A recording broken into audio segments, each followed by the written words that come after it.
walked in the middle of 7 sad forests. I've been out in front of a dozen dead oceans.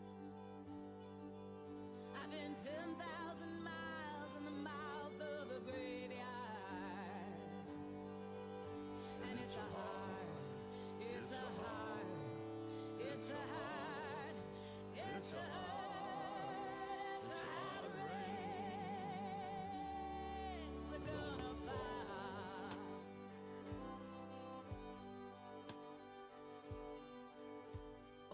Did you see my green-eyed son? And what did you see, my darling young one? I saw a newborn baby with wild wolves all around us. I saw a highway of diamonds with nobody on it. I saw a black branch with blood that kept dripping.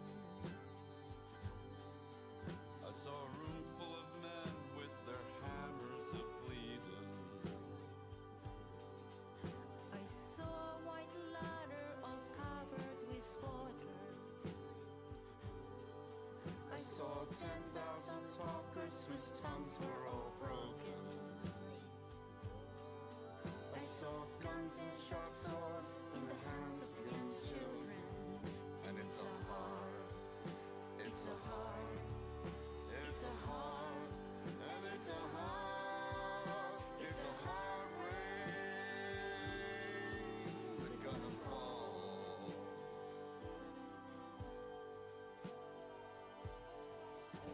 And what did you hear, my brown-eyed son? And what did you hear, my darling young one? I heard the sound of a thunder that roared out warning. I heard the roar of a wave that could drown a whole world. I had 100 drummers whose hands were blazing. I heard 10,000 whispering and nobody listening. I had one person's thought, I had many people laughing. I heard the song of a poet who died in the gutter. I heard the sound of a clown who cried in the alley.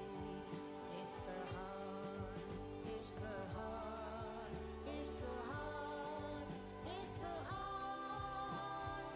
Rains are gonna fall.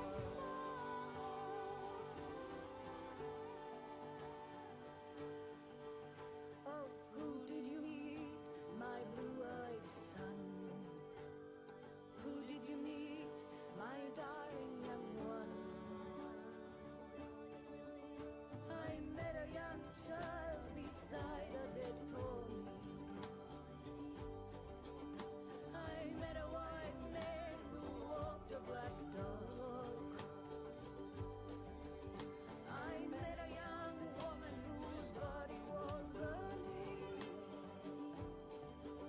I met a young girl, she gave me a rainbow.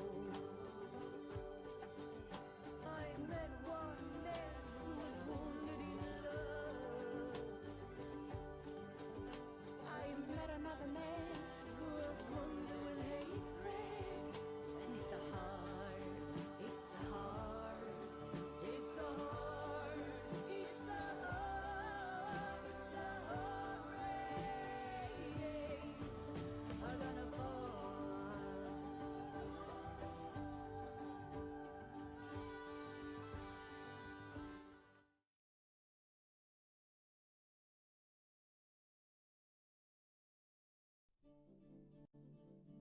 The Bulletin of the Atomic Scientist is a publication founded by Manhattan Project scientists. They understood that the technology that they had just created, the new age that they had really started, would necessitate a broad public conversation about the military, political, scientific, ethical issues that this new technology had created.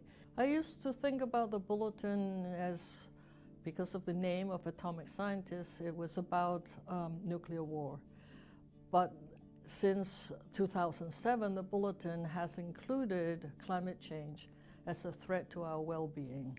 Look at what happened with COVID. That's not something anybody expected to happen, and it happened and is continuing to happen. We have not eliminated COVID from our world.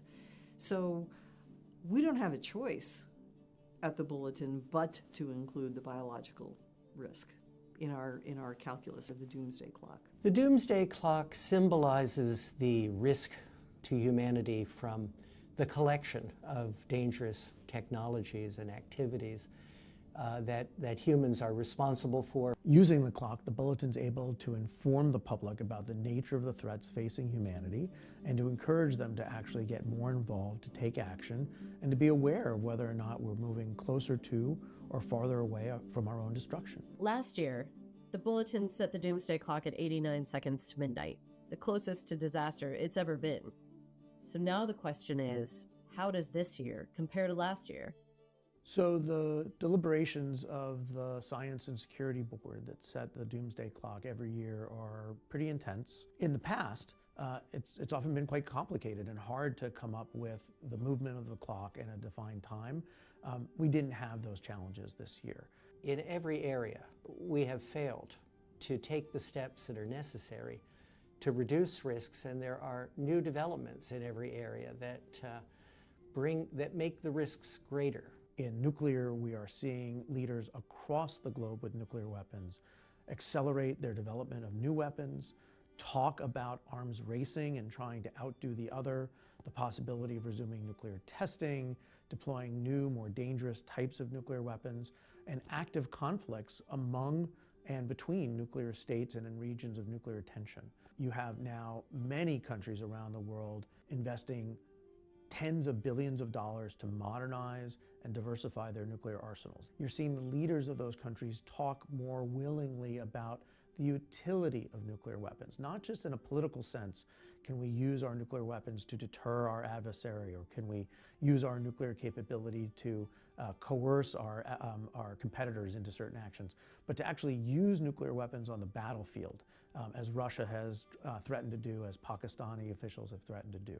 And you see what we refer to as arms race instability. And this is how we ended up with over 70,000 nuclear weapons between the United States and Soviet Union during the Cold War. The decline has stopped, and we're now seeing the growth begin again, and the potential for a worldwide arms race is upon us. In 9 days, the last remaining agreement between the United States and Russia that limits the number of strategic nuclear weapons they can each possess and deploy will expire, and there is no agreement to replace it.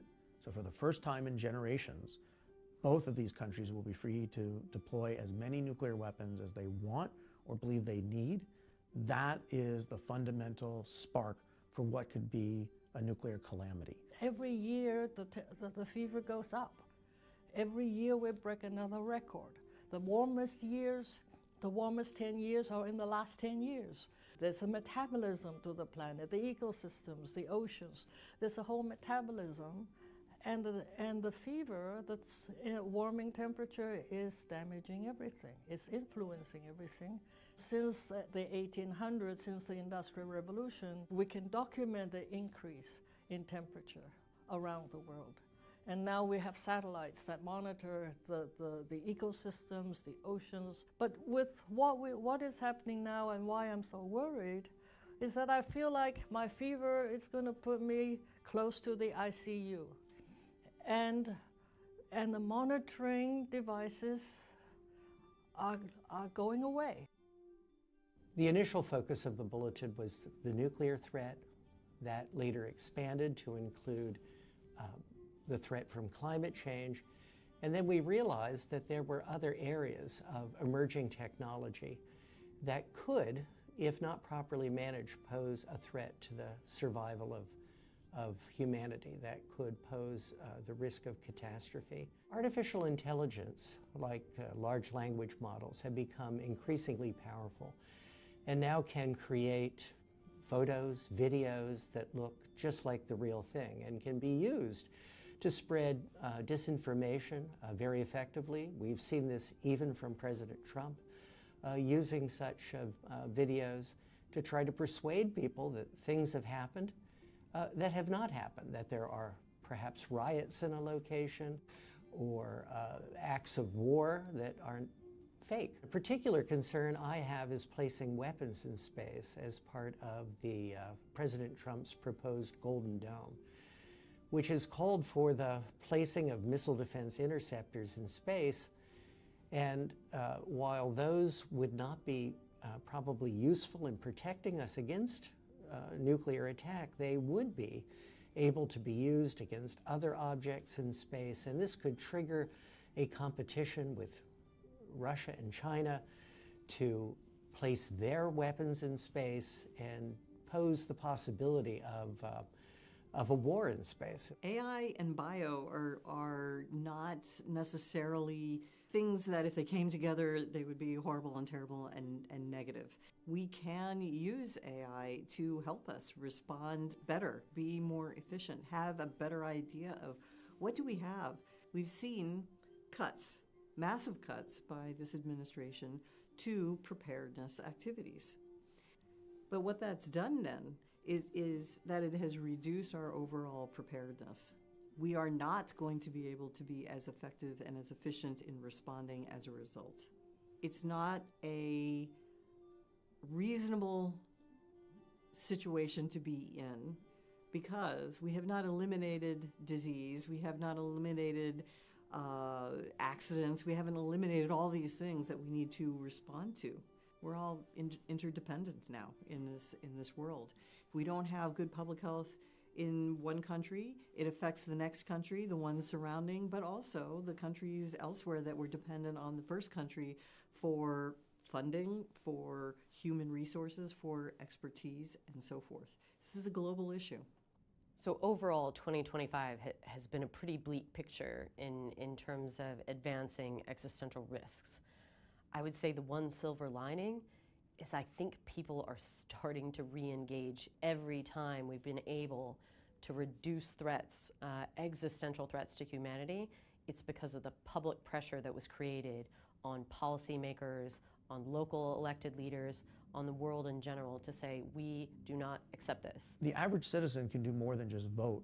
They can actually be informed about the threats that they face and talk with their neighbors, their relatives, their friends in their communities about these risks. And just showing up at a political meeting of a senator or congressman can actually drive policy. If they recognize that there's a political interest in their districts, that drives action. You have to empower the people to say, yes, this is a challenging opportunity, and this is what, by working together, we can do something.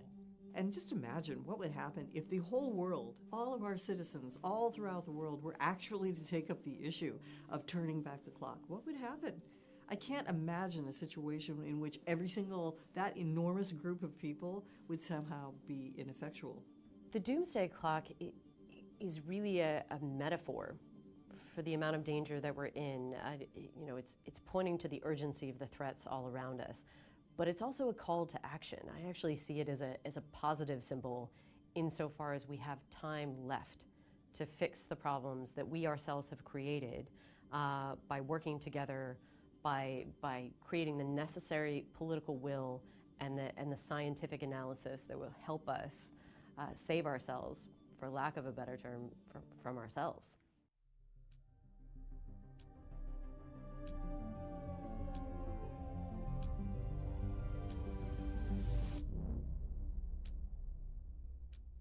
Thank you for joining us today.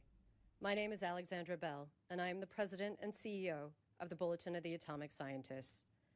It is the determination of the Bulletin's Science and Security Board that humanity has not made sufficient progress on the existential risks that endanger us all. We thus move the clock forward. The doomsday clock is a tool for communicating how close we are to destroying the world with technologies of our own making.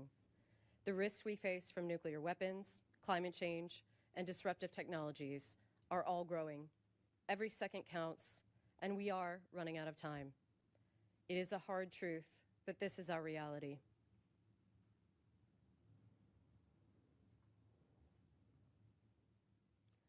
It is now 85 seconds to midnight. This is the closest the world has ever been to midnight.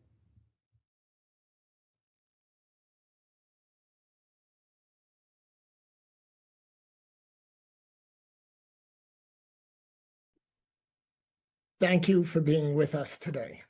My name is Daniel Holtz, and I serve as chair of the Science and Security Board of the Bulletin of the Atomic Scientists.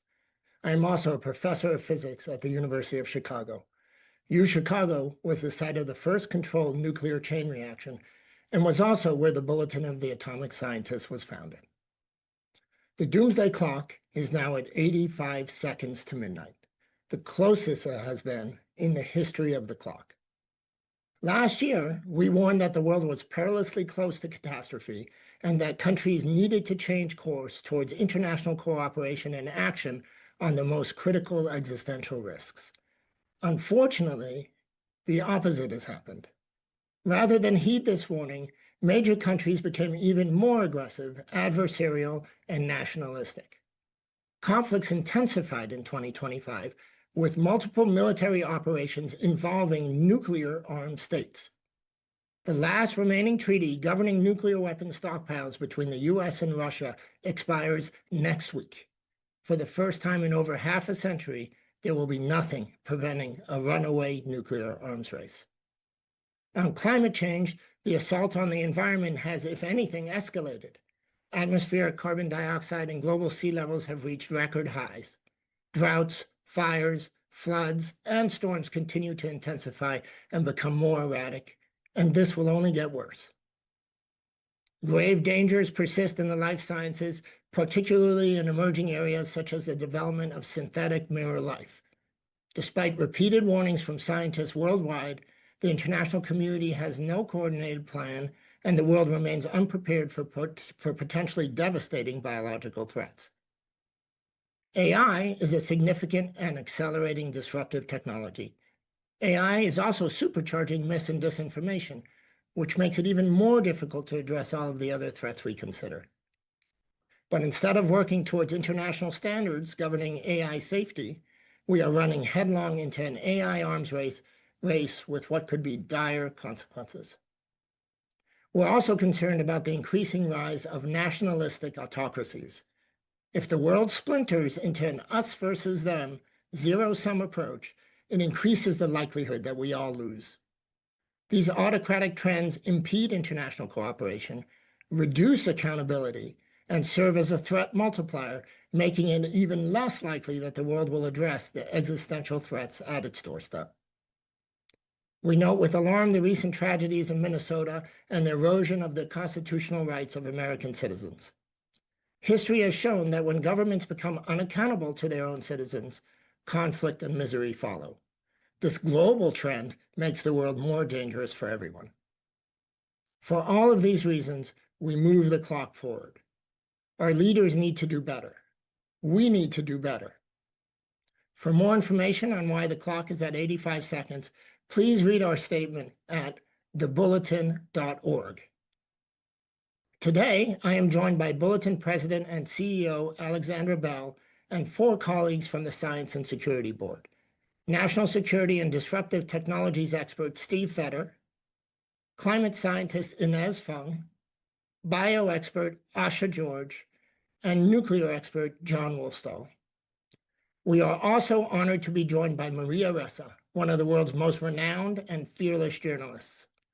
Maria is the co-founder and CEO of Rappler and a professor at Columbia University.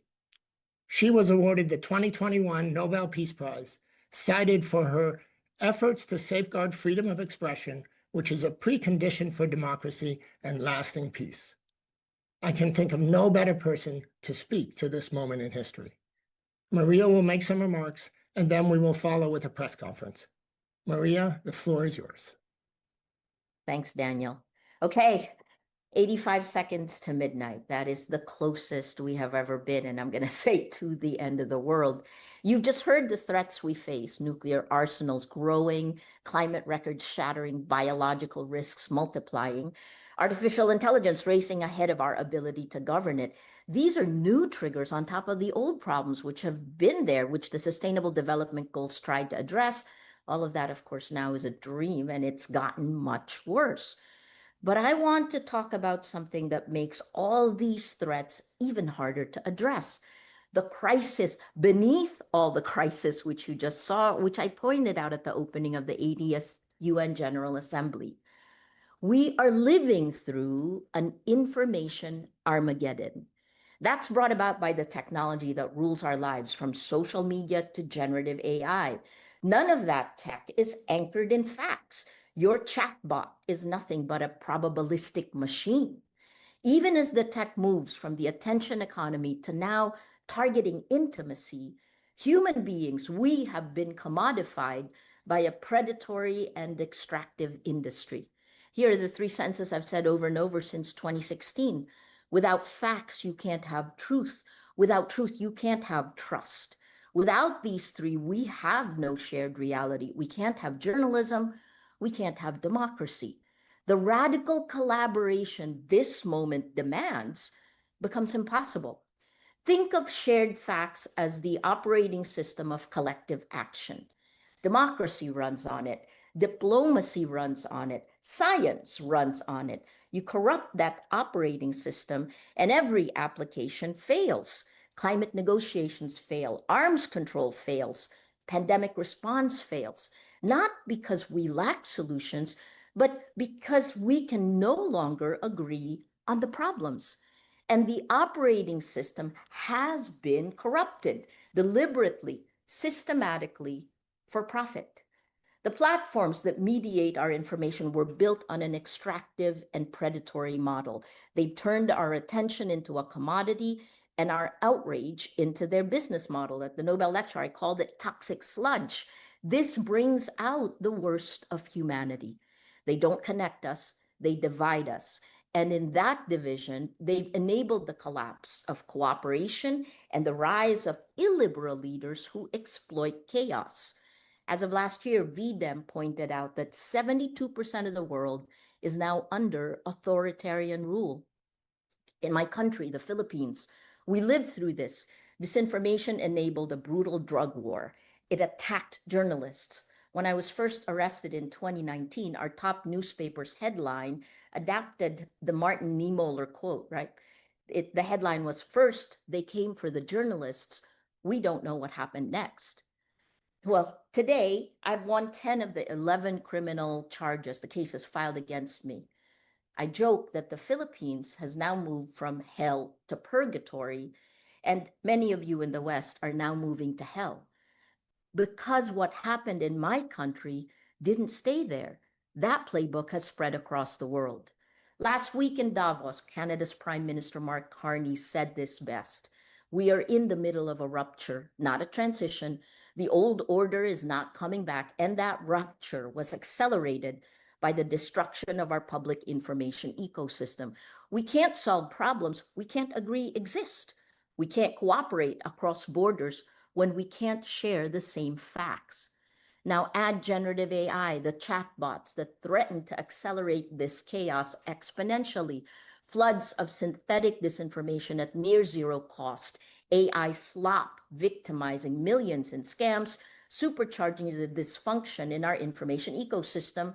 Oh yes, and killing our environment because of the resources it needs to run. But we're witnessing something more dangerous: the fusion of state power with the tech oligarchy. The men who control the platforms that shape what billions believe have merged with the men who control governments and militaries. Might makes right is the new operating principle, and they have the tools to manufacture consent or to simply drown out dissent. Just last week, the Nerve released research on how controlling the information ecosystem cements power. The title is Narrative Warfare and the Breakdown of Reality. It showed how in less than a year, what started as a meme became state policy and then kinetic reality in Venezuela. It shows a three-stage funnel. Narrative warfare fragments the shared reality, enabling the dismantling of institutions, clearing the path for corruption and kleptocracy. What happened in Venezuela? Greenland threatened, Minneapolis militarized, wars multiplying, not ending. This is what becomes possible when the battle for information integrity is lost. And while this happens, the clock keeps ticking. Nuclear arsenals grow while arms control collapses.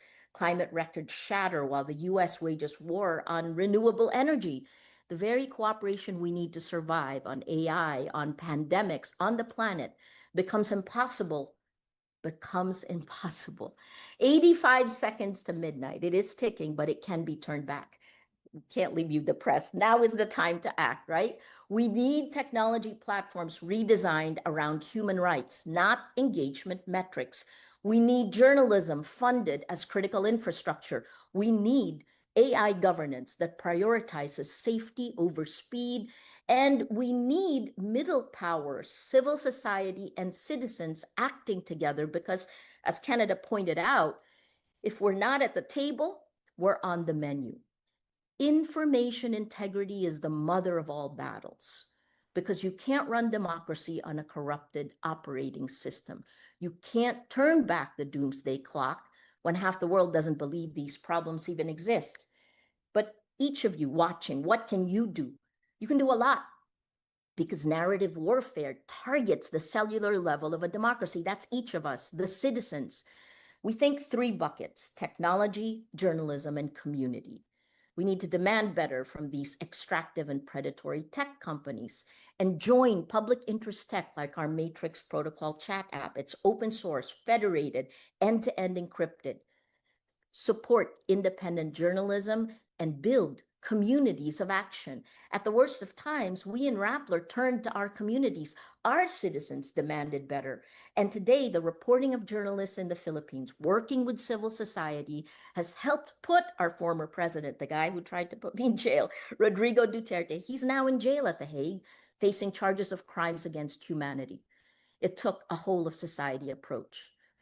The destruction has happened. We're standing on the rubble of the world that was. Now it's time to create, to build the world we want that is more compassionate, more equal, more sustainable. 85 seconds to midnight. You know, the question now is not whether we can, the question is whether you will. What are you willing to sacrifice for the truth? Because the time to act is now. Thank you.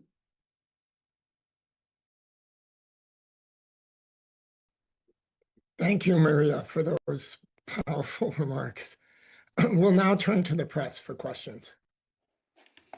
Thank you. If you wish to ask a question, you may use the raise your hand function and your line will be unmuted when it's your turn to ask a question.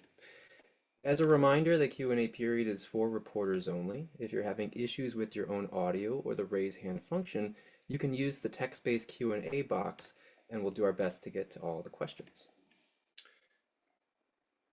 Okay, let's take our first question from Sean Tandon at AFP. Sean, please unmute yourself. Hi there, can you hear me? Yes. Thanks for doing this. A couple of you touched on this in the comments, the situation in Minnesota. I was wondering if you could, I know this is global, not just the US, but I was wondering if you could describe how much Trump's first year in office affected your the decision to move the clock. I know last year there was some talk that he's already talking about peace and cooperation, at least rhetorically. Is there a disappointment? Is there to what extent have Trump's actions in the first year of his second term influenced this decision?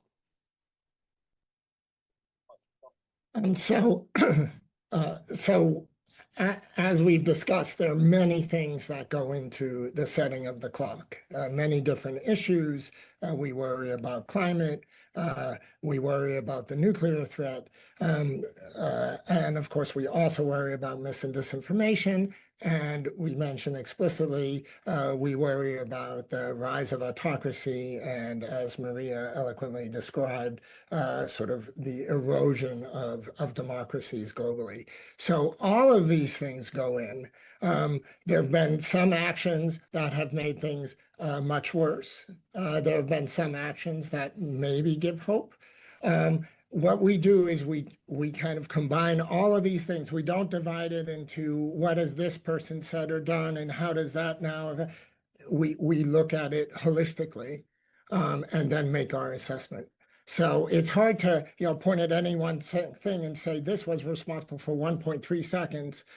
Instead, we really try to capture the full sense of the world. And in our assessment, the full sense is bad. We're now jumping 4 seconds, which is a large jump, to 85 seconds, which is the closest it's been ever. So the main message is we should be worried, but there are many things that can be done that would turn back the clock. This is a fundamentally optimistic exercise. The whole point of this is there are ways to turn back the clock. We need to band together and take those actions. It's in all of our interests to do so. Great. Let's Daniel, take our next. Oh, sorry. Daniel, if I might add, I think in terms of specific actions that we've seen from President Trump, he's repeated humanity, and that's rhetoric that we can get behind. The problem is that rhetoric has not matched actions at all. He is, in fact, actively frittering away half a century worth of arms control efforts to keep stability between the two largest nuclear armed nations in the world. He's been attacking the tools and technologies that can help us manage climate change, attacking science and academia, the very people who will help us find these solutions. So obviously, actions of this administration have affected the clock, but the doomsday clock is about global risks. And what we've seen around the world is an egregious failure in leadership. No matter the government, a shift towards neo-imperialism, an Orwellian approach to governance will only serve to push the clock towards midnight. Great. And just taking a question, it seems like a good follow-up in the Q&A box. How would the Trump administration actually go about negotiating a new deal with Russia to maintain current nuclear limits or further reduce both countries' nuclear weapons? John? Sure. So I don't want to make it sound like this is simple, but this is a piece of low-hanging fruit that the Trump administration should have seized months ago.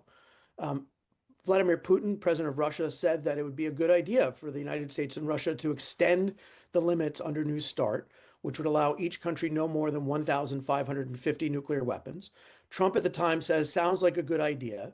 And then there was no staff work. There was nobody tasked to actually go and talk to the Russians about this. When Vladimir Putin and Trump met in Alaska, it didn't even come up. So to be frank, they could agree tomorrow. They could pick up the phone and say, let's just agree politically, we will keep this number and we will exchange data every 6 months as we did under the New START treaty until Russia stopped complying in 2023 to give our intelligence communities the means to verify that information. That would be a basic requirement to move this in the right direction, and it could be done today. Then there are people in the United States government, some of whom haven't been fired, who know how to negotiate these agreements, who know how to verify these agreements, and they should be sent to tasked to work with the Russians every single day until we come up with a new text. It could be at 1,500 weapons, could be at 1,200 weapons, could be at 1,700 weapons, but there needs to be some predictability in how many weapons the United States and Russia will deploy, and then to begin to engage China on the same thing. The reality is, under multiple administrations before Trump, this was the daily work of government and national security, and under Donald Trump, it has ceased.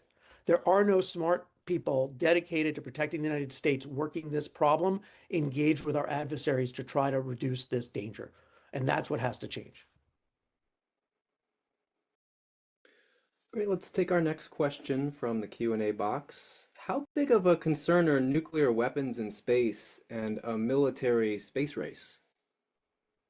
Steve, you want to take that one? Yes, well, I do think this is a serious concern. and there's rapid technological change in space.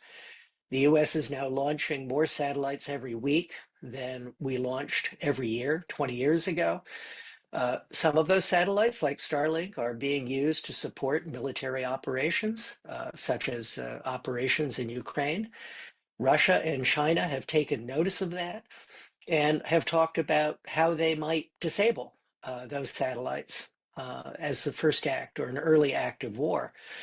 And because there are so many Starlink satellites, perhaps one of the only ways to disable the whole constellation would be with a nuclear explosion. These concerns also relate to Golden Dome and President Trump's plan to put interceptors in space. That's another case where many thousands of interceptors would be needed, and Russia or China might counter that deployment by stationing nuclear weapons in orbit, by using nuclear weapons in space. So I do think this is a serious concern that has to be confronted. Okay, let's move along to our next question. It's from Barnaby Naburka from the Interwire News Agency. Barnaby, go ahead and unmute yourself. Barnaby, we can't hear you yet. Can you hear me? Yes, we can hear you now. Thank you. Hello, everybody. I have a question regarding autonomous weapon systems. The next generation of fighter jets, tanks, and vessels are being manufactured with a similar technology to what we're seeing with drones. So it's not just in terms of navigation and target acquisition, but even firing now is possible via artificial intelligence on board these weapon systems. And now I'd like to ask if the board is concerned by this trend and if they feel that the delegation of firing to algorithms is a potential risk with nuclear weapons now being involved. The short answer is definitely yes, we're concerned. Maybe Steve, do you want to give a longer answer? Well, the concerns about the reliability and transparency and the understandability of AI algorithms is well known, well identified, and that's particularly acute when the US, China, and other countries are racing to incorporate algorithms into autonomous weapons that would use these algorithms to automatically identify and target forces on the ground. And rather than try to impose some guardrails on this, countries are rather racing to develop and deploy these capabilities. So I think we do have to be very concerned about their reliability, trustworthiness in actual use. Thank you. Let's go to our next question from the Q&A box. With the U.S. leaving the Paris Agreement, how do you expect the collaboration against climate change to shift? Inez. I think I agree it's the last three COPs, Conference of Parties, have not focused on emissions. They focused on adaptation and justice, which are all very important. Here the private sector has been working independent of the government.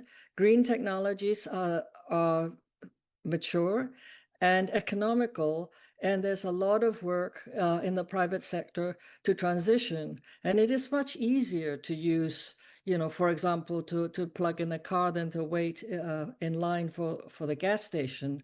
So there's lots of things that are happening which will drive the government into action. And I hope that the grassroots or the private sector and the governments can work together to see that it is a win-win for all if we go in the renewable energy and not rely on fossil fuels. Thank you. Moving along, another Q&A box question. In terms of biological threats, what are the top factors that affected your assessment And are we prepared for another pandemic? Oh, sure. Yes. In terms of the top factors, I would say we were looking at the offensive biological weapons programs that are currently possessed by Russia and North Korea, and the suspicion that other countries have those as well, number one. We were looking at the rate of increase in numbers of high-level laboratories all throughout the world, working with very dangerous pathogens and not necessarily putting in all the safety and security requirements that would be needed to do that. Thirdly, we were looking at the continued movement of diseases throughout the world, creating pandemics. It's been quite some time now where we've just been dealing with anywhere from 7 to 10 pandemics at once throughout the world. And then fourthly, as Daniel said earlier, we are looking at increased emphasis on high-level biology to synthesize organisms, to modify organisms, and to create what is now known as mirror life, which has DNA that goes the opposite direction and would be very toxic to all life here on the planet and could destroy it all. We uh, we made that assessment, taking all those things into consideration, and move forward with our determination of what the risk would be. And if I could also just Please. add, there is the concern that artificial intelligence could be used to design novel pathogens. All right, going to our next question. It comes from Julia Levy at Northwestern University Medill Climate Change News. Julia, go ahead and unmute yourself. Hi, can you hear me? Yes. Perfect. Thank you so much for speaking with us today. My question is, how in particular can young people mobilize and educate themselves against these threats, such as you mentioned, misinformation, AI, and the coming threats of climate change? And do you have any advice for those who might feel disillusioned to find awareness for these threats or even to start to enact that change? Maria, do you want to start on that? Yeah. Look, I keep saying in the Philippines, it was the young people that led it, right? The first step is really make sure you have facts. And so how do you have a shared reality? You start with yourself and your family and friends, the shared reality you build. Then you bring your community together. We say we build communities of action. The third phase may be to begin working on your leaders. If you're here in America, for sure, you should be doing that. And what does civic engagement look like in today's day and age? I also would shift away from the word misinformation. I think that's something that tech lobby has done a lot to. The problem is disinformation when someone is trying to change the facts. I guess the last part is that the idealism. That's incredibly important at this point in time because this is a moment to create. And I think that's also incredibly empowering for young people. I want to echo that last point that Maria made, which is, this is a very complicated range of threats. But what that means is that there are many different ways to have impact. And the question of how you engage with these threats on a personal level, that's a deeply personal question.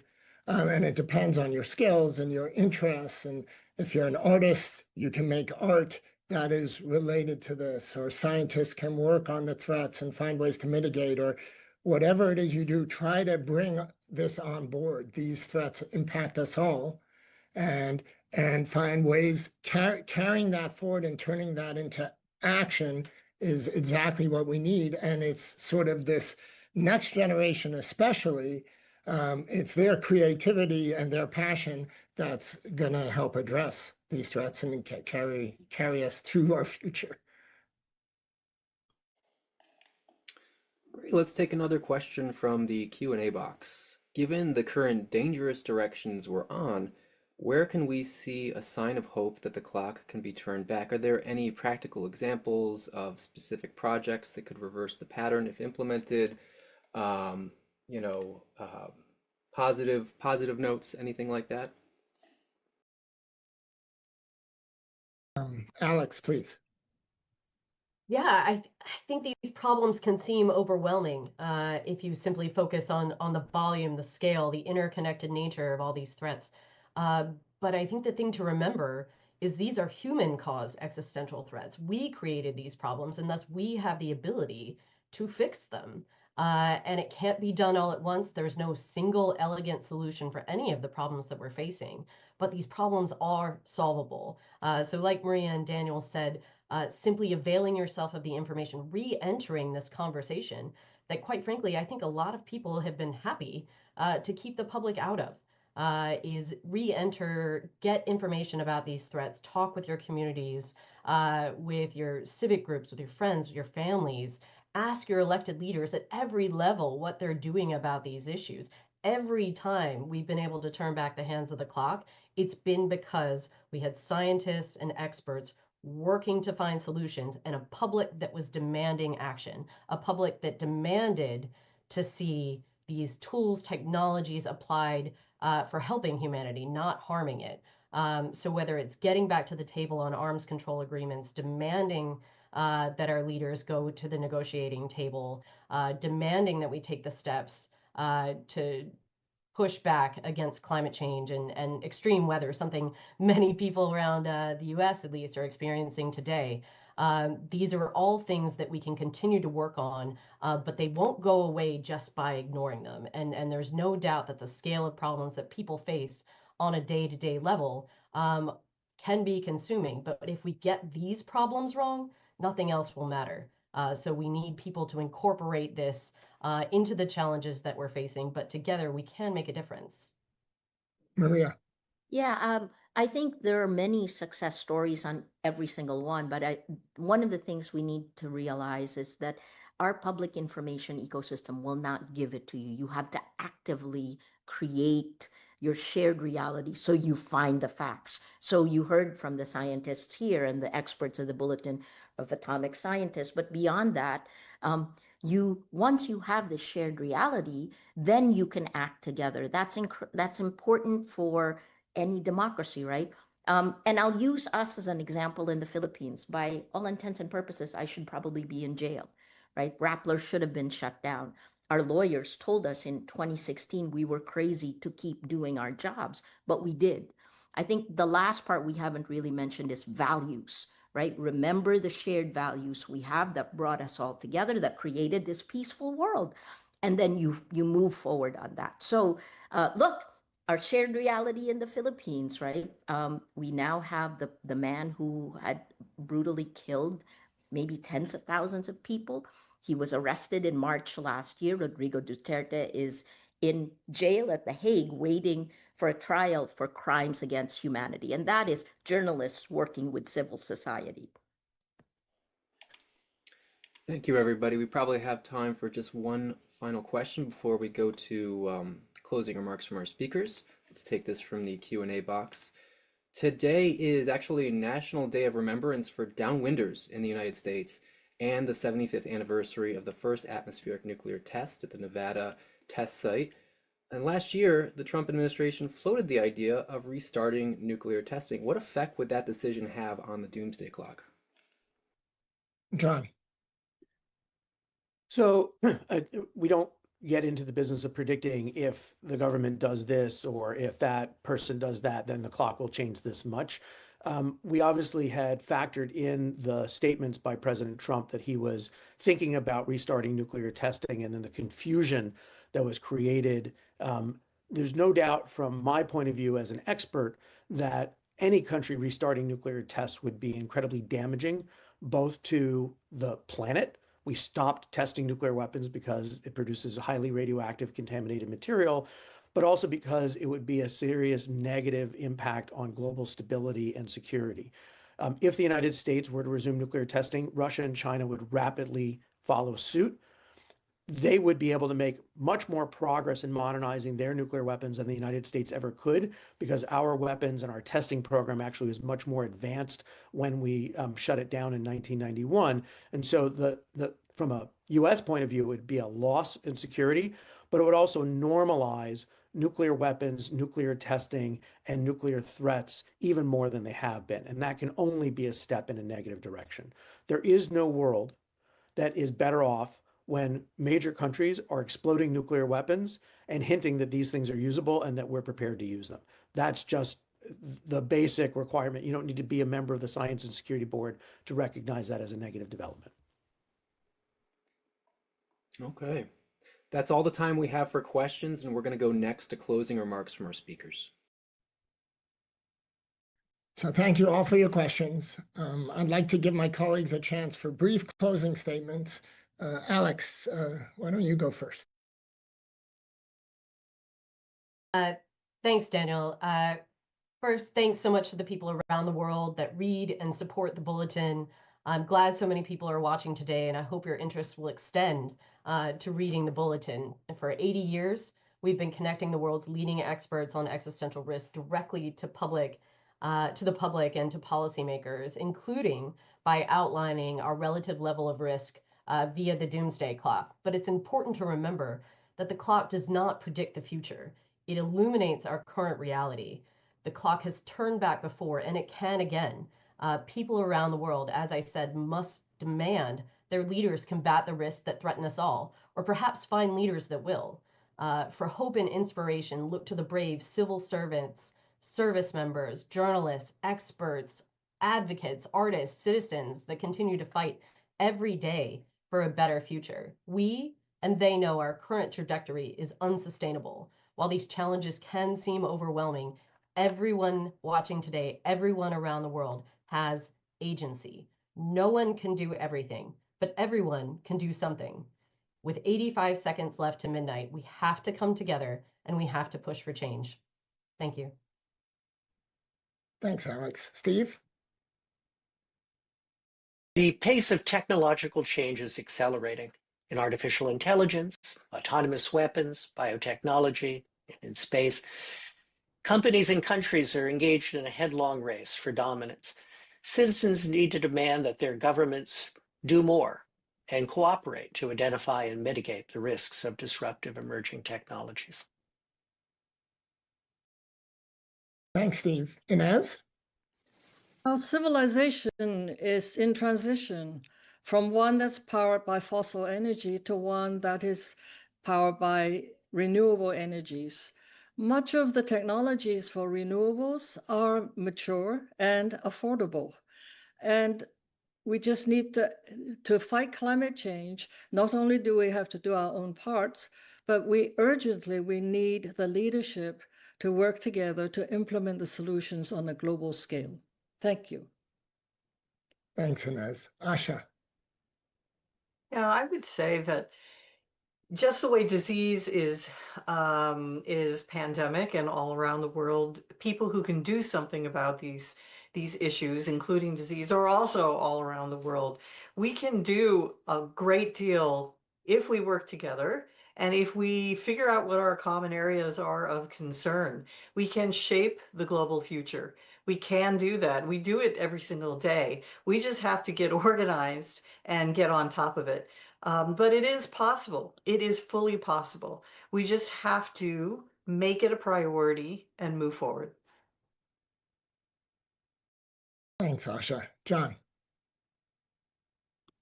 We've talked about how overwhelming all of these threats can seem and how it can lead people just to tune out. Too big a problem. I just can't solve it. The reality is that all of these problems are solvable. These are all human manufactured problems, and we have both the technology and the capability to reverse them if we make a commitment. Just as an example, the United States is going to spend $100 billion this year modernizing and building new nuclear weapons, and we're not going to spend 0.1% on that in pursuing technologies to verify the elimination of nuclear weapons. My old boss, Joe Biden, used to say, show me your budget and I'll tell you what you care about. We're just not trying. And the people need to demand that the public effort, that the government's efforts are sufficient to address the threats that we face. Thanks, John. Maria. Information integrity, knowing the difference between fact and fiction, that is the mother of all battles. Shared facts are the operating system of collective action, and that system has been corrupted. The threats you heard today, nuclear, climate, biological, technological, none of this can be solved by nations running on separate, incompatible realities. So we fix the operating system and we restore the possibility of cooperation. That is where hope lives. That's where my hope lives. That's where we must fight. Thanks, Maria. The doomsday clock is now the closest it has ever been to midnight. That is the bad news. The good news is that we are fully capable of turning back the clock. The clock has moved away from midnight in the past, and it could and must do so again in the future. The tools needed to reduce these existential threats exist. What we lack is international cooperation, political courage, and a global citizen call to action. Every person everywhere has a stake in addressing these threats. To those of you around the world viewing today, let's use the coming year to turn back the hands of the doomsday clock. On behalf of the Bulletin of the Atomic Scientists, I thank you all for your time and your attention. We are adjourned.